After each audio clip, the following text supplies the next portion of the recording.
All right, let's dive in. Today, we're talking about something I think we can all relate to, escaping that constant pressure of hustle culture. The idea we're going to unpack is called the art of set and forget. And really, it's all about finding a more sustainable, more peaceful way to live, by designing a life that keeps working for you, even when you're taking a break. So let me ask you this, and it's a big one. Is your life a system, or does it just feel like an endless, overwhelming list of chores? You know that feeling, right? Like you're the project manager of your own life, juggling a million tiny tasks, always reacting, never really truly designing. And yeah, that right there, that gets to the absolute heart of the problem. Our modern world pretty much worships busyness, doesn't it? We are just buried under a mountain of notifications, to-do lists, and this constant, nagging pressure to optimize everything. All that micromanagement, it just creates friction and noise, and you know where that leads? Straight to burnout. So, that brings us right to our first big topic, what the source material calls the tyranny of busyness. I mean, it makes sense, right? Before you can even think about a solution, you've got to get super clear on what the problem actually is. Okay, so this is where things get really practical. The book gives us this fantastic filter for dealing with all that information overload. It asks us to separate everything, and I mean everything, into two simple buckets: signals and noise. Signals are the things that actually matter. You know, the actions that move your day forward, that nourish you, that line up with the person you want to become. And the noise? Well, that's all the other stuff. The urgent but not important interruptions, the burnout from making a million tiny decisions that could be automated, and just all that emotional clutter from worrying and overthinking. The real problem, the source of all that overwhelm, is when we start treating the noise like it's a signal. So the big question is, how do we actually filter out all that noise so we can focus on the real signals? Well, this is where we get to the core solution. It's called the set and forget philosophy. Now let's be super clear about something. Set and forget does not mean being lazy or just letting things slide. It's actually the complete opposite. It's all about intentional design. It's about foresight. It's about building systems so well that you can actually trust them to run on their own. It's that quiet confidence you get when you know you've built a solid structure. And this quote just nails it, doesn't it? Peace is not the absence of work, but the presence of structure. It's not about having an empty schedule. It's about building a framework, a structure that lets your life flow smoothly without all that chaos and friction. That structure, that's what creates the calm. And you know, this whole philosophy isn't just some abstract idea. It's grounded in some pretty incredible real-world experience. The author, Dr. Elsa Fernandes, she developed this mindset through her own amazing life journey. I mean, she went from being a young shepherd girl in rural Portugal to becoming a nurse and then a veterinarian. And through it all, she was constantly observing how systems, whether in nature or in our own health, thrive on rhythm and balance. Okay, so how do we actually build this structure for ourselves? Well, the book gives us this absolutely brilliant metaphor to make it all feel real and tangible.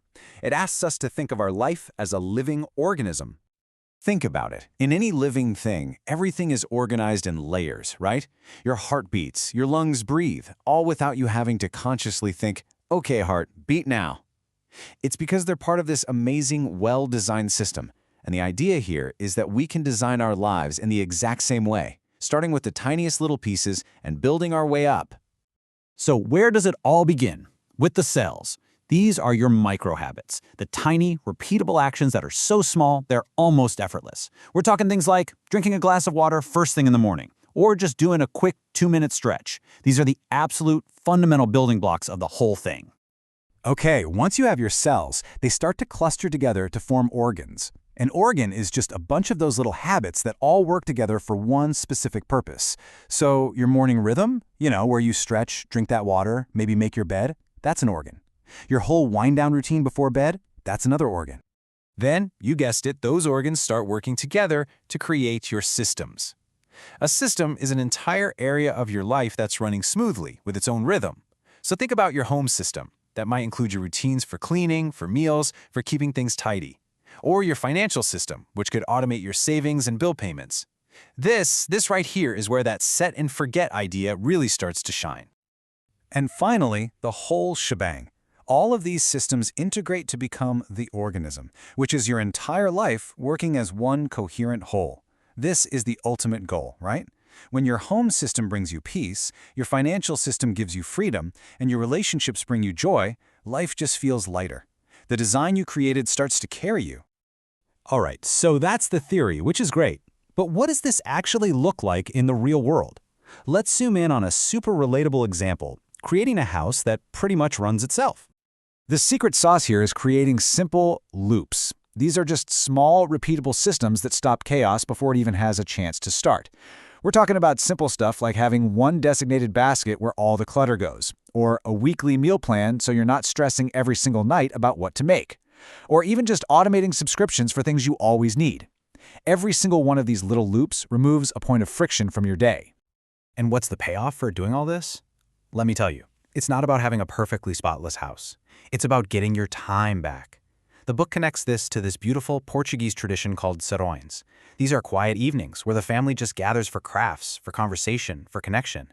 That's the real prize. When the house runs itself, you get your life back for the things that actually, truly matter. Okay, let's zoom back out for a second as we start to wrap this up. The really big idea, the core philosophy, is this: create once and then let life flow.